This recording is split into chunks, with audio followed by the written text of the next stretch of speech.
फैसला आबाद से मोहम्मद अशफाक मुगल किसानों के मुआशी कत्ल के खिलाफ अमीर जमात इस्लामी की कॉल पर डीसी ऑफिस फैसलाबाद के बाहर धरना एहतजाज रैली निकाली गई। किसानों के मुआशी कत्ल के खिलाफ अमीर जमात इस्लामी पाकिस्तान हाफिज नईमुर रहमान की अपील पर पंजाब भर में एहतजाजी किसान धरनों के सिलसिले में डीसी ऑफिस फैसलाबाद के सामने किसानों ने धरना दिया।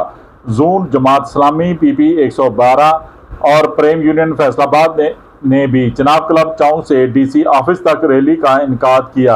किसानों के धरने में शामिल होकर किसानों से इजहार यकजहती रैली की क़यादत फैसलाबाद की मरूफ सियासी व समाजी शख्सियत साबका यूसी नाज़म चेयरमैन मियां Tahir Ayub, zonal general secretary chief organiser Prem union Khalid Mahmood Chaudhry, Zaheeruddin Babar, Basit Shafiq, Nooruddin, बाऊ ताहिर, साजिद इमरान, बाबर नवाज दीगर ने की। धरने के शुरका से खिताब करते हुए मियां ताहिर अयूब और खालिद महमूद चौधरी ने कहा, हुकूमत पंजाब को मौजूदा माली साल में 3000 अरब रुपया मरकज से वसूल हुआ है। सुबह पंजाब की अपनी आमदनी भी 2000 अरब से जायद है।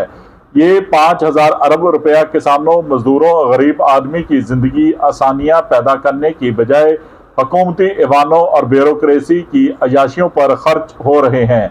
बेनजीर इनकम सपोर्ट प्रोग्राम में 1000 अरब से जायद रुपया सिर्फ करप्शन की नजर हो रहा है, जो कि पिछले साल में 17 साल से जारी है। उन्होंने धरने के शुरू से भरपूर जोशो खरोश में ऐलान किया कि अब मजीद किसानों के इस्तेहसाल की इजाजत नहीं देंगे। अगर आज के धरनों से हुकूमत ने जो होश के नाखुन ना लिए तो फिर पंजाब की तमाम शाहराहों पर धरने दिए जाएंगे।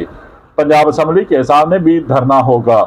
उन्होंने कहा कि जब तक किसानों की मुआशी मुश्किलात हल ना की, इस वक्त तक मुल्क मुआशी तौर पर ठीक नहीं हो सकता। देखते रहिए GS न्यूज। इस वीडियो को लाइक करें, हमारे चैनल को सब्सक्राइब कर बेल आइकन जरूर प्रेस करें